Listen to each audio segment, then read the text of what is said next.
together, right?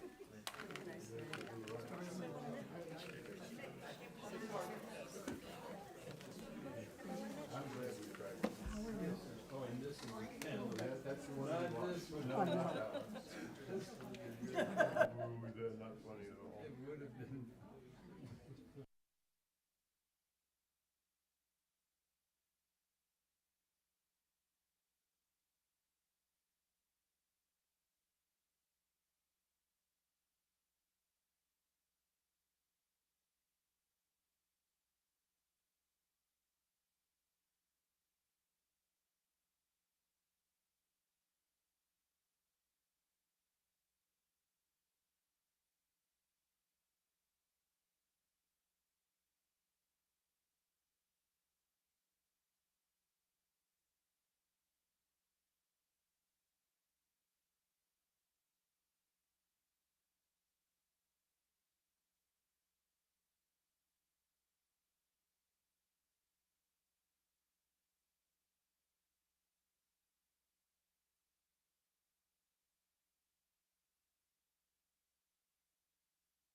Good morning. Wow. Welcome. I'm going to read the welcoming words very shortly, so you'll feel even more welcome. But I want to note there are so many things to say thank you for this morning. I'm Bill Stanwood, and I said my last name, what I'm not supposed to do. I'm going to do all sorts of things, I think, this morning that I'm not supposed to. So I'm trying not to. I want to also note that the script that we're going to use for this service was written by Shelley Canterbury. Oh, I said her last name too. But she has prepared a whole group of the process that we do to have this service, and it's her original version. I want to also thank a person named Francis Morgan. He inspired this service. It's about the spirit of art. That's the theme of today's service.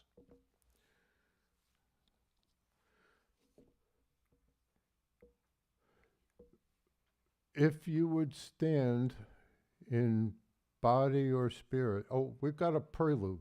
Do we have a prelude? Later. We don't prelude with the prelude.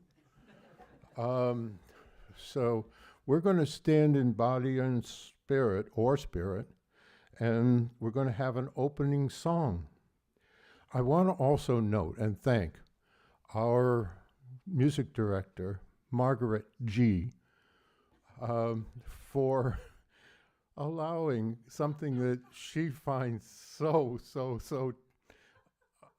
unlikely and possibly unhappy. And she let me have an influence on the songs we're going to do this morning.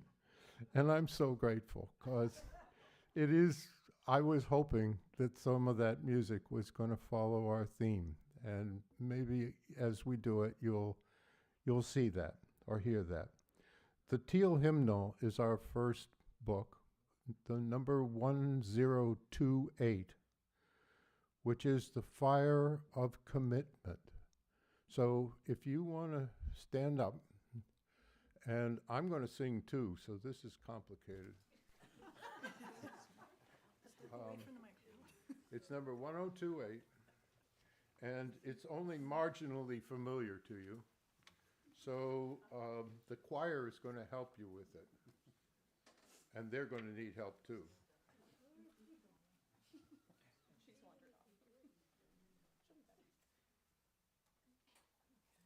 Technical improvements.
Thank you.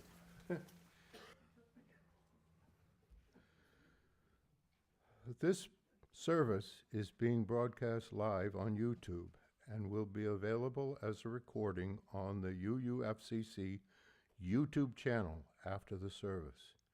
I'd like to remind you of a couple of habitual procedures that will help our service and broadcast run smoothly.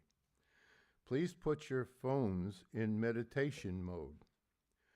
For those of us with virtuality, you may wish to have a chalice or candle available at home for our chalice lighting ritual. And we use our first name and last initial for privacy. I wish to express my gratitude to those who make this service possible. Those supporting technology, wicked important. The greeters, the building and grounds team, the folks who set up and break down the coffee service and snacks, the choir. Those who decorate the sanctuary, that's awesome. And all others who make this physical space a joy to behold. A special thanks to the Art Committee, who will be leading us today in the observance and celebration of the creative works that surround us. Welcome whether you arrive joyful, weary, curious, grieving, or quietly hopeful, you are exactly where you belong. This season surrounds us with evidence of our community making beauty and our neighbors finding meaning in holiday hope, which often works that way. In last Sunday's Shelley's inspired words, for many, Christmas speaks of love made visible, kindness embodied, generosity practiced, peace imagined even when the world feels fractured. For others, this time of year carries complicated memories or tender losses. Here, all of that is welcome. You do not have to feel one particular way to belong here. In Unitarian Universalism, we hold that beauty and light comes in many forms, through story and song, through science and justice, through human courage and compassion. We trust that even small acts of love matter, especially now. So settle in, breathe. Let this be a place where you can rest, reflect, and remember that hope is not naive. It is an active choice. Together we choose light, reflecting on the beautiful. If you are new here or returning from a long time away, including any returning snowbirds, please stand in body or spirit or wave and state your first names, where you're from, and we want to welcome you. We have a person. We have two people.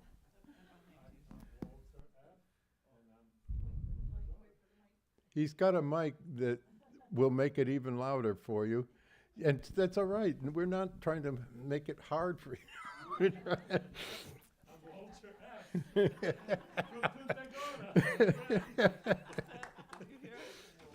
You all good? Yes, my name is Walter, and Jane talked me into coming to visit you all, and I'm happy I'm here. Thanks for letting me be here. Thanks. Well, thank you for coming.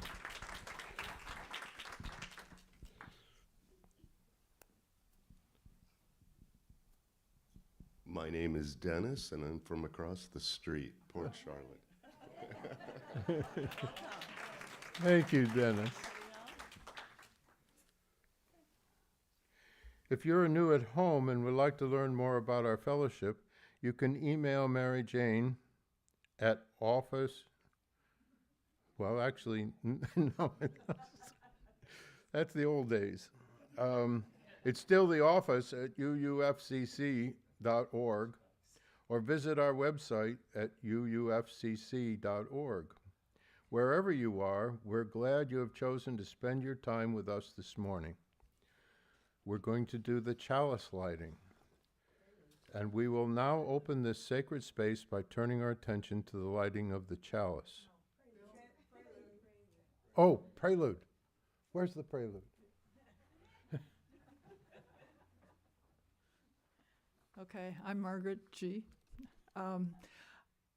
We did a weekend or Sunday of Hanukkah with all Hanukkah music. We did Christmas, Christmas Eve, and we did the solstice also. So today I'd like to recognize Kwanzaa. My prelude is going to be based on a Kwanzaa song, and the words, just because you don't have them there, the light of Kwanzaa. The lights of Kwanzaa now proclaim that when we share our inner flame and nurture root and branch with pride, we'll harvest peace both far and wide. So this is my interpretation of Kwanzaa.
And now we will open this sacred space by turning our attention to the lighting of the chalice. Ron T.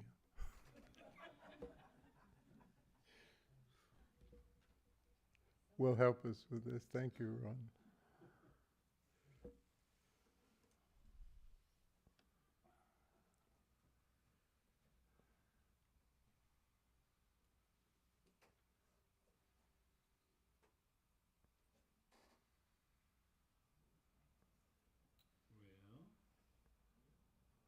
You got to get the blue lights. There's the blue lights. okay.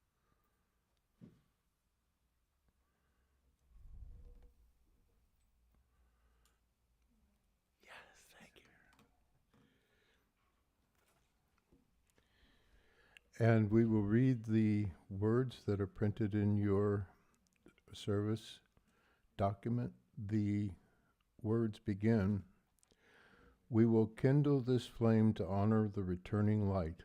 In the darkest night, we remember the spark within us all.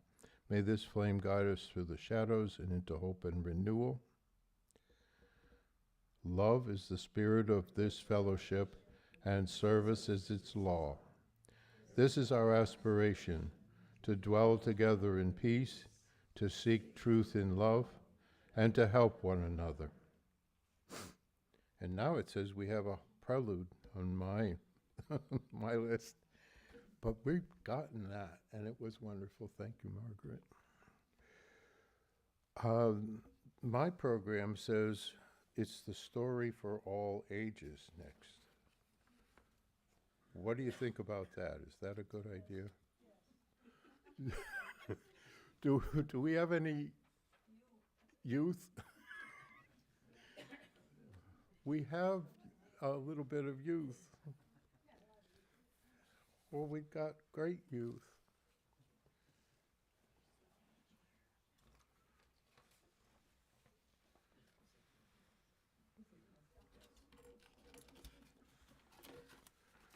Now, this is a created story. This story you haven't heard anywhere before. This is a new story. And it probably isn't quite what you expected, but it is a little bit of something that's familiar. The title of this story is The Ugly Purple Fruit. Once upon a time, that's how, I'm sorry, it's getting us going here, all right? Once upon a time, there was a little round fruit. It was growing on a tree. It was as round as a tennis ball and green at first, which many, you realize, tennis balls, many of them are green. It was, as it grew older, it started to turn purple. Can you guess what fruit it was? You're not supposed to guess that quickly.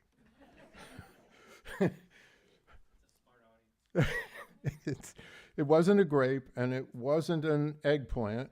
Indeed, its name rhymed with gum, and it is a plum.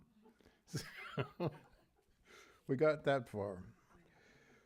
Purple was not the fashion color of this particular time. Now, you guys know fashion is important, right? Yes. Okay. So this plum was out of fashion. Unfortunately, there were other fruit around. And a slight, do you know what suspension of disbelief is? No. It's a traditional description of storytelling. And what it means is you kind of believe for the little amount of time that you're listening. It happens in movies, it happens in plays, it happens in shows, and sometimes it even happens in a religious service. So I'm going to ask you, suspend your disbelief and expect, it's unusual and in many ways not likely, but other fruit in this orchard where the plum was growing made fun of the plum. No. They teased the plum. It was unfortunate. They told the plum it was ugly. Purple. Yuck. The plum became sad. Someone came shortly thereafter and picked the fruit, because, as we know, a plum is ripe when it's purple. They picked the fruit, they put the plum in a basket, and took it to a house and put it in a dark cabinet. Yeah, it's more problems. The plum became even more sad and lonesome in that dark closet. It had to stay in that closet for several months. Months. It was warm and dry and dark. Not all bad. Then one day the cabinet door opened and the plum was surprised because purple was no longer its color. It was brown. It was also wrinkly. It had gotten old. It was an old plum. It seemed time to feel even worse. But then the plum heard people talking. One person said, "I have not been feeling good. I'm not sure what to do." And another person said, "You're so lucky because I have an answer for you, something for you to try. There's a ripe plum in the cabinet and it's gotten ready. You should try a prune." Oh, God. The person picked up the ripe plum and said, "I'll try it." When the person ate the plum did feel useful and happy to help and beautiful for its age. It was wonderful. The person felt better soon.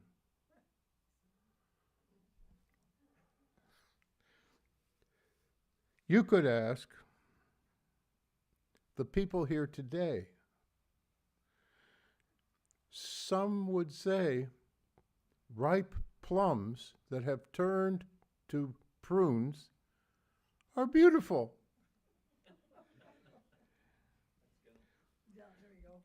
The moral of the story, plums can be beautiful at every age, just like people.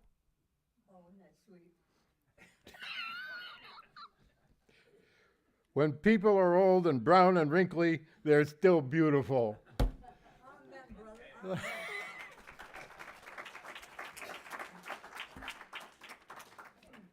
Thank you very much.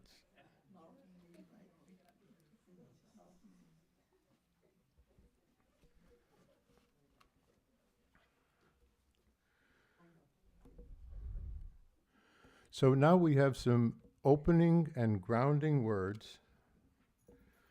We arrived this morning carrying the weight of last week's news, headlines that unsettled us, stories that stirred anger, grief, or fatigue, and reminders that the world does not slow down just because we're tired. It would be easier to look away, but we're here because we choose to stay awake, to stay human, and to take time to smell the roses and really see our fellowship, especially in the fellowship that communicates our creative connections. The coming holidays arrive with mixed emotions. Joy and the next page.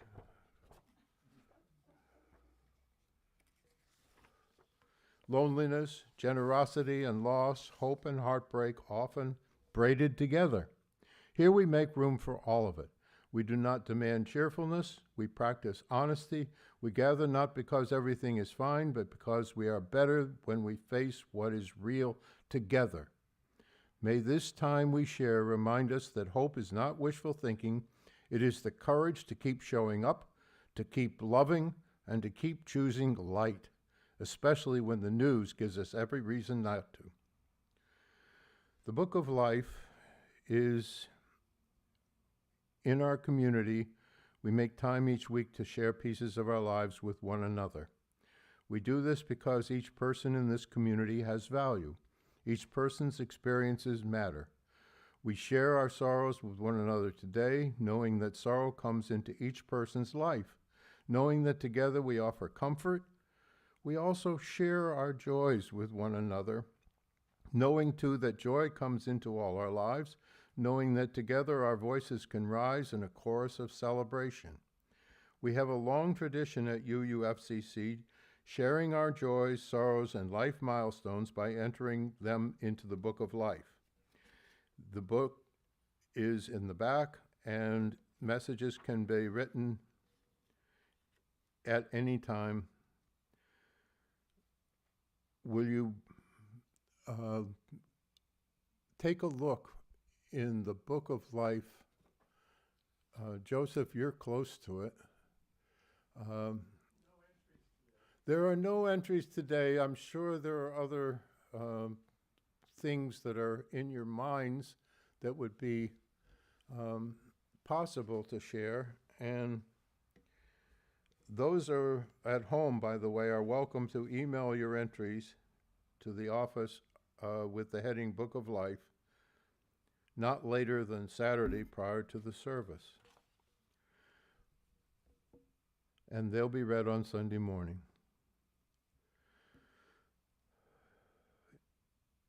In the spirit of respectful witness, we invite you to share a brief glimpse into the joys and sorrows of your life by coming forward and dropping a stone. As we drop these stones, we reflect on what they represent, our burdens, our hopes, or the moments we carry with us. As the stone falls, may it symbolize release, renewal, or grounding in the present moment. The ripples remind us of our interconnectedness. What we release, what we embrace, echoes within and beyond us. Is there anyone who would want to drop a stone?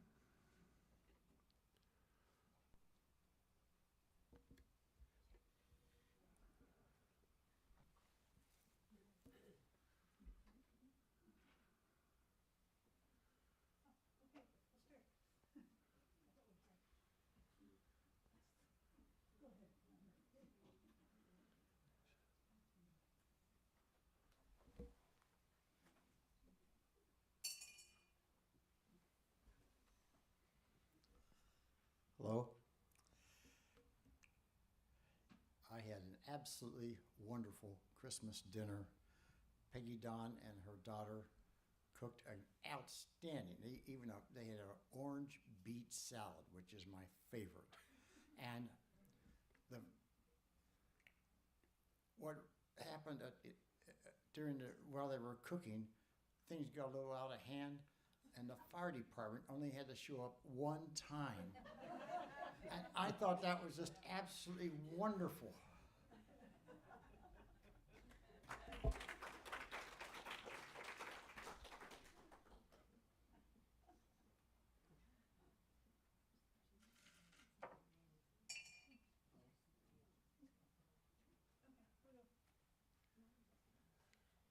We have a joy.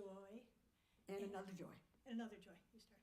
Okay, my first joy is that I have choir member Jackie and AJ with me. Woo! Choir members, yay. Yay! Okay. And next, we are the proud parents of a new doggie. Yay! Addie! Woo-hoo! Eddie pictures will be available after the service.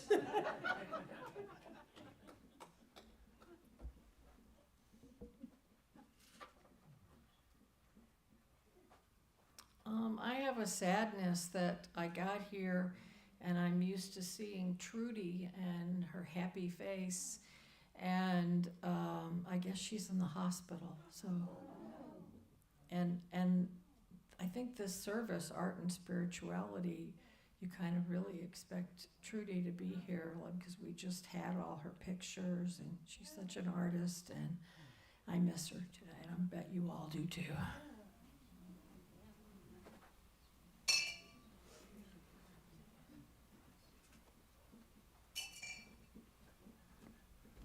Good morning. I am Patrick E. I have a concern and then a joy. The one concern is this time of year, many people are rejected by their families.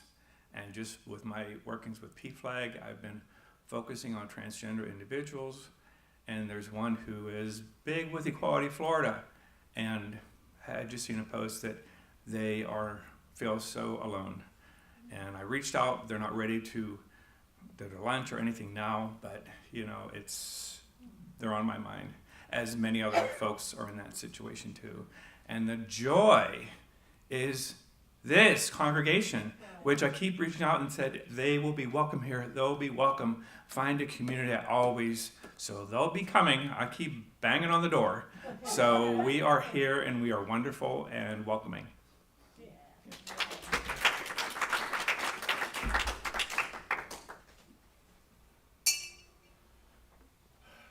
Good morning. Good morning.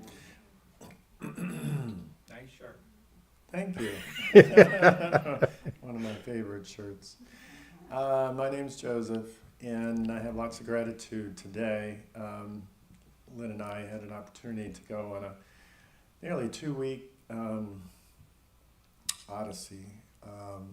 We stopped in France, Spain, and Italy over the last 2 weeks. And when I got to Italy, I got very ill and had to go to the ER in Italy, and in the middle of the night. And it was quite an experience. Most of the people spoke some form of English, and was able to get medical treatment, and it was a 10-hour experience. But they were very thorough, and Lynn was there the entire 10 hours, which I have great gratitude for her, because it was not a comfortable place. It was a very busy ER. So I am grateful for the Italian doctors who put up with my English as I tried to decipher their Italian and decipher the reports, and I'm doing much better. So lots of gratitude to the staff and in Italy who nursed me back to health. Thank you.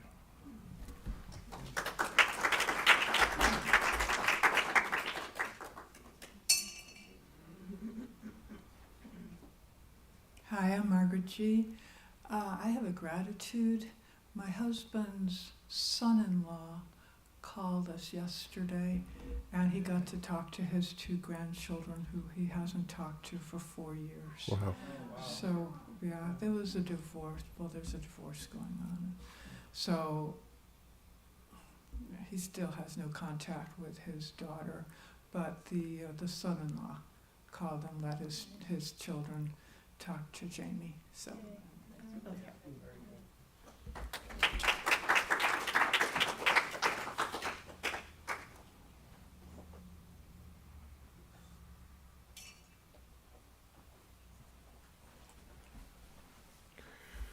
That's the final stone. May we hold these and our unspoken joys and sorrows in our hearts. May we also hold one another in love and tenderness, so that this fellowship may be a source of strength and comfort, courage and hope in the days and weeks ahead. If you'll please remain seated, we will sing from the Gray Hymnal, number 352, 352. Oh, I didn't, yes, we're going to do a harp meditation, and then we're going to do something else.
And now, although it doesn't seem to appear in the order of service, which I also created, on my regular program, it shows that there's a hymn that we could do, and we did practice it.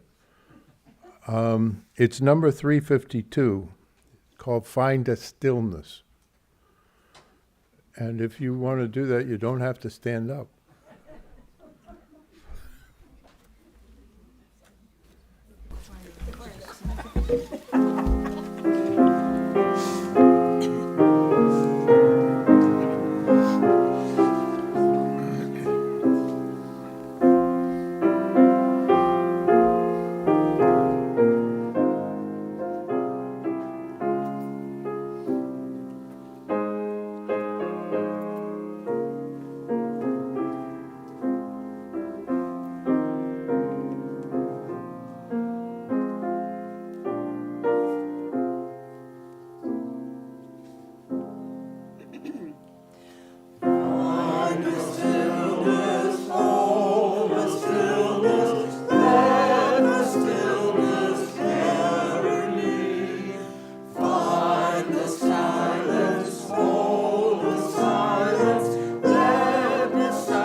This is the moment when my program says,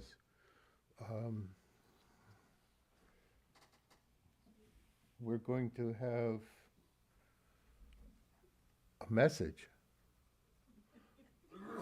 from the art people. And as Catherine told us, Trudy was the lead on this, and it is incredibly hopeful that our thoughts for her will help, because she is in the hospital and she needs our positive and hopeful thoughts. In her place, we have an extraordinarily talented and professional art person who has agreed, in spite of the difficulties, to offer a guidance, a leadership for this part of the program, which is focused on art. Because this whole service is about art and the spirituality in art. And Cheryl, if you would please offer them guidance.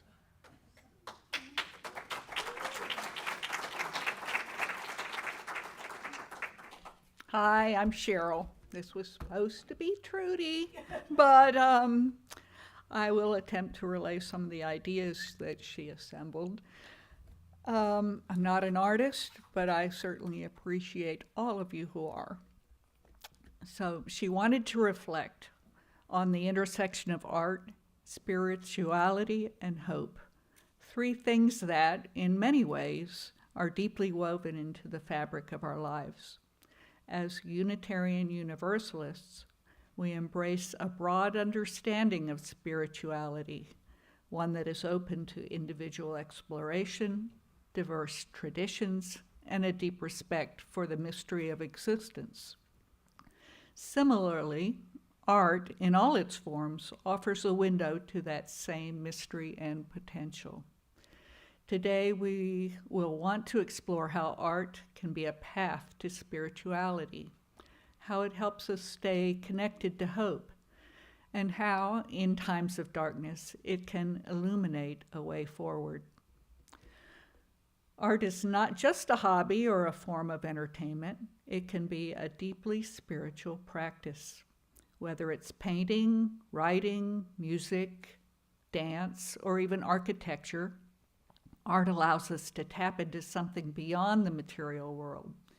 It invites us to connect with something greater than ourselves. In UU tradition, we often speak of the interdependent web of all existence. This is a reminder that everything is connected, our actions, our thoughts, and yes, even our creativity. When we engage with art, we participate in this web in a meaningful way. Artists speak of being in the flow, of channeling something that seems to come from beyond them. The act of creation, whether it's composing a song, sketching a line, or shaping a sculpture, can feel like a kind of spiritual communion. The poet Rainer Maria Rilke said, "The purpose of life is to be defeated by greater and greater things. When we make art, we may encounter those greater things. Through art, we often confront the questions that cannot be answered, the emotions that can't be named, and the beauty that exists even in the brokenness of life. Art makes the invisible visible. It makes the silent heard." For many, art can become a kind of prayer, a way of connecting with the divine or expressing that which is beyond words. For those of us who may not adhere to a specific religious tradition, art can still serve as a form of spiritual inquiry, an ongoing conversation with the mystery of life. Hope is a powerful force, but it isn't always easy to hold on to. Life can be difficult. We face loss, struggle, injustice, and the unpredictability of the world around us. In times of uncertainty, how do we maintain hope? One of the ways is through art. Art offers us a vision of what could be. It creates a space where we can imagine alternatives, seek beauty in the brokenness, and hold on to the possibility of change. In the darkest moments, art can become a beacon of light. Take, for example, the works of social justice artists, whether they're visual artists, musicians, poets, or playwrights. Their art calls attention to inequality and suffering, but also sparks action and renewal. It calls us to hope for a better world, one in which we can act in solidarity and love. And it's not just the work of activist artists that inspire hope. Art, in all its forms, reminds us that the world is bigger than our personal struggles. When we look at a painting or listen to a symphony, we are invited to transcend the moment and connect with something eternal. That sense of transcendence, of something larger than ourselves, can be a profound source of hope. In the UU tradition, we are called to work toward justice, equity, and compassion in human relations. Art is an ally in this work because it helps us to see the world not only as it is, but as it could be. It helps us imagine a future filled with possibility. In times of personal or collective suffering, art has an extraordinary power to heal. The therapeutic qualities of art are well documented, whether it's painting, journaling, or creating music. Art gives us a way to process emotions that may be too painful for words.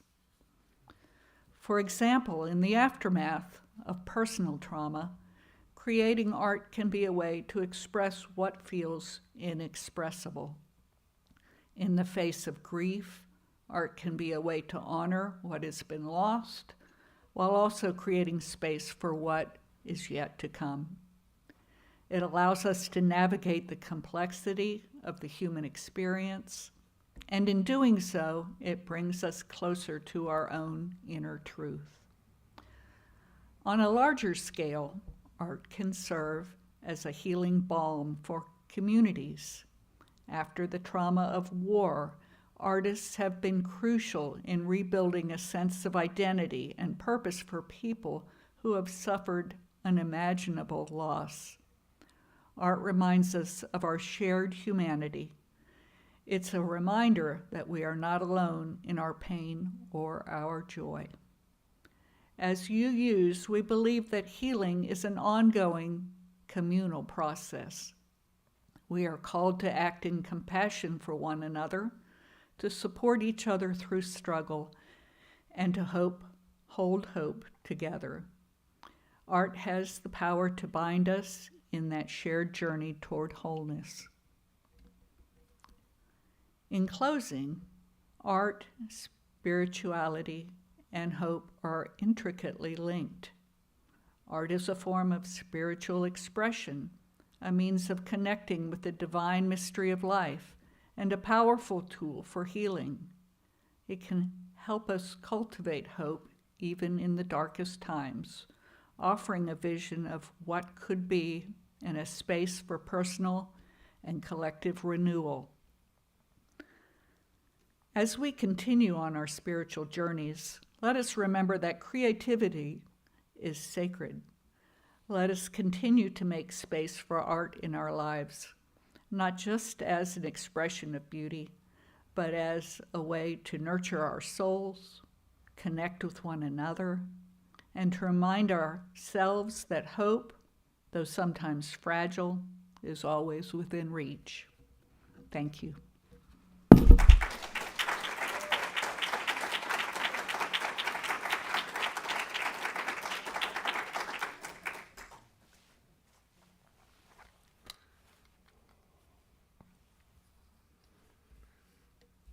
Thank you, Cheryl. We're now at the portion of our service that's titled The Offering. No? Oh, we have Betty. We're not done with our presentation. Wow.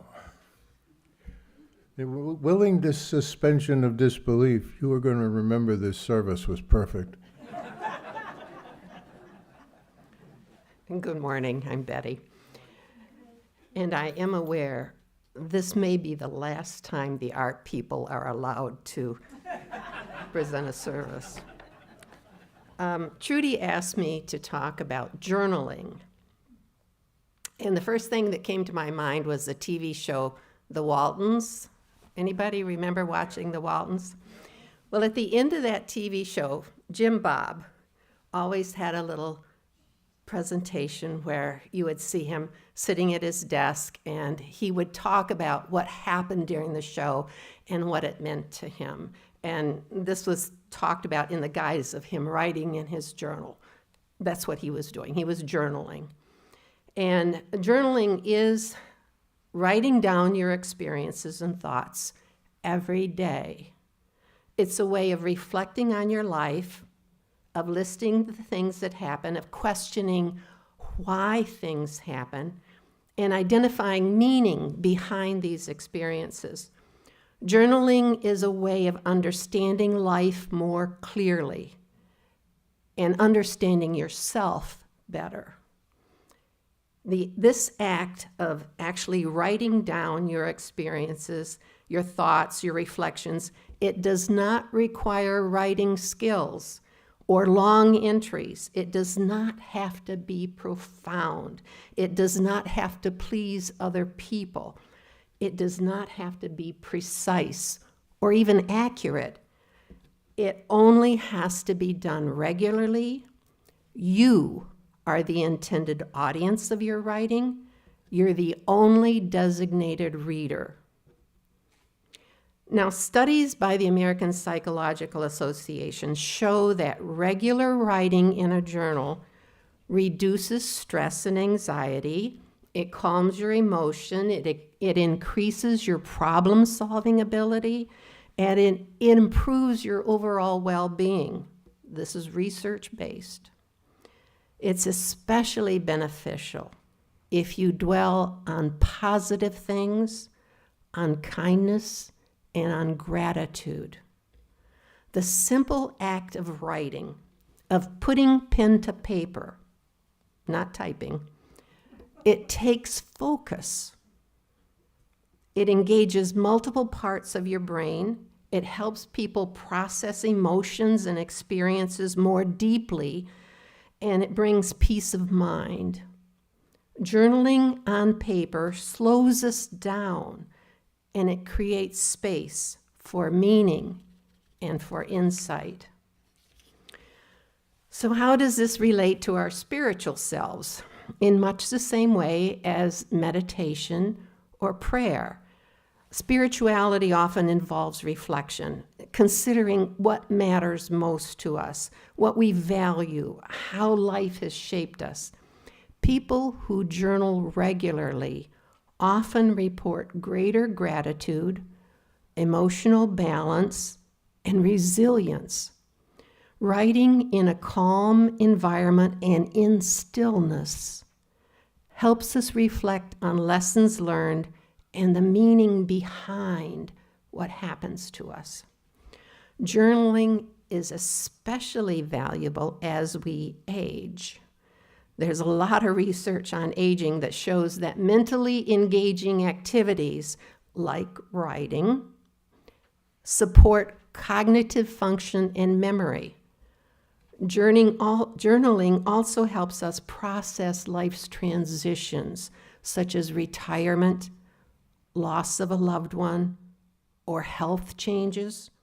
It documents our personal thoughts, and it preserves a history of events. So let's get started. I'm going to give each of you a pencil and paper, and I'm going to ask you to write down something that you will write about in your own journal, because the hardest part is getting started. It's actually taking that pencil and putting it on the paper. That's the hard part. I want you to choose a time later tonight or in the morning that will be convenient, a time to be quiet and to once again write a few things about this topic that you're going to put on this piece of paper. You might write about one good thing that happened today, or a meaningful memory, or something that you're grateful for, or a challenge that you faced and how you handled it. The goal is going to be consistency, not perfection. So I'm going to ask Helga, who is our featured artist today, to help me distribute a piece of paper and a pencil, and let's do it.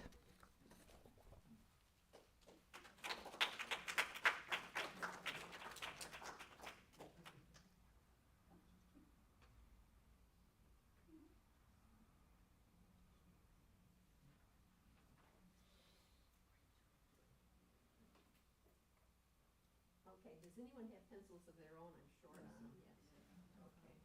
Okay. Oh, okay, you do it. How is much more experienced than me? I'm a newbie at this.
this has become an even more questionable process for me. I have pages 5, 6, and 7, my script for this service has disappeared.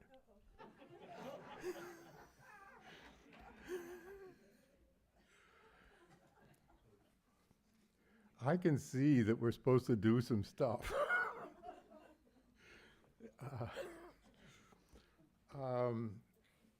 The offering, thank you, by the way, our people, very much for covering the middle of the service. We're actually at the hour that we would normally be done, and we've got a lot of stuff to do yet. The offering is a normal process. We do the offering because we need money. The place costs money to run. It costs money for the lights and the heat and the air conditioning and all of the stuff that keeps this building serviceable. So with the offering, you're preserving, this is the last service of 2025, and we'll be able to have services in 2026, next year. I think it's a good thing that we keep this thing going. So I hope that with the offering, you're able to be generous. For those people that are at home, you can do all kinds of alternative things like Venmo and make a regular contribution that actually helps them do the budget. And that is another challenge that's happening right now. And we have to make enough in our offerings to cover our budget. And we didn't do that very well, unfortunately. We want to do better in 2026. So this is the moment when you can take a step in that direction. It's time for the offering, and do we do music when we have the offering? We're going to do the hymn number, no? 326. We're going to do hymn number 326. And again, you can sit it out. You don't have to stand up to do this because you're going to be trying to get your wallet out. So the number 326 is Let All the Beauty We Have Known. And I chose this. This is one Margaret let me do because it is so reminiscent of the theme that the art committee has outlined so perfectly. And please notice the lyrics as we sing hymn number 326. And the choir is going to perform it flawlessly.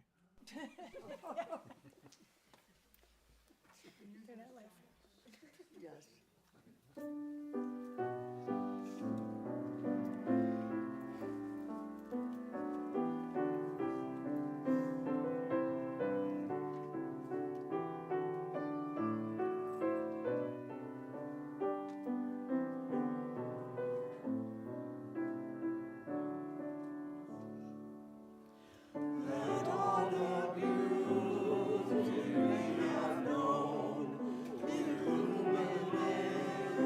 Illuminate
The life of the community is basically a list of the activities and events that are coming up in the next week.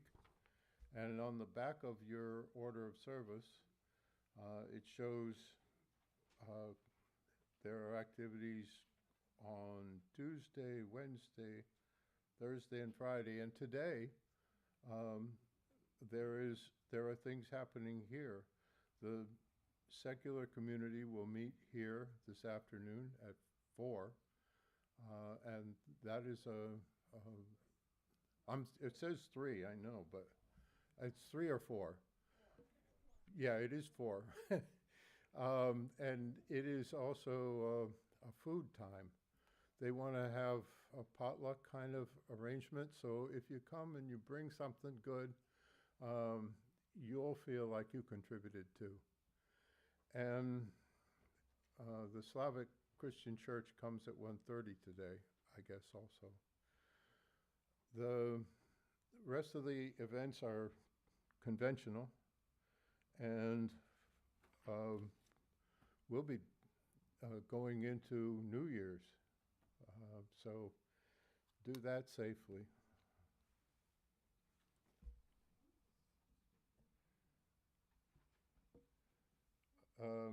It says there are closing words.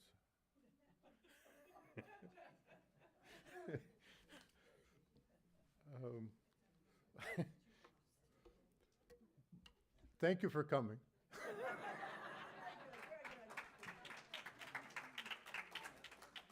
And we're going to extinguish the chalice. There's a part of the extinguishing the chalice which we refer to the order of service. And Ron, if you would undo what you've done. Thank you very, very much. As he does that at home and here, we will extinguish the chalice with the words, "We extinguish the chalice, but not the light of hope, the fire of commitment, or the warmth of community. May these ideals shine in our lives and warm our hearts until we are together again. Go now in peace."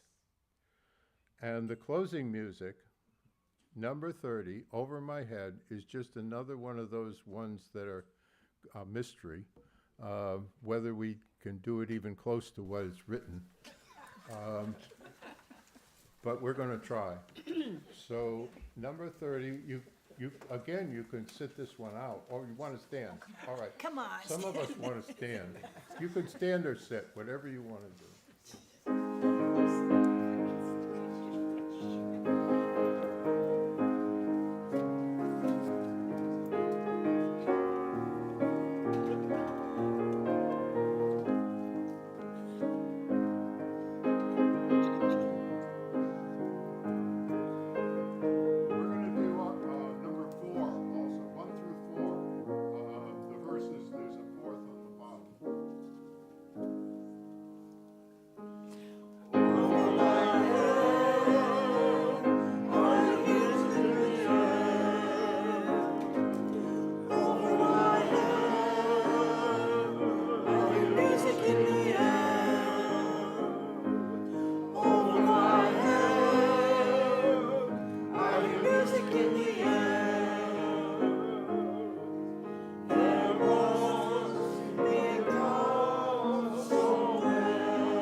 Thank you. Let's go Yes. home.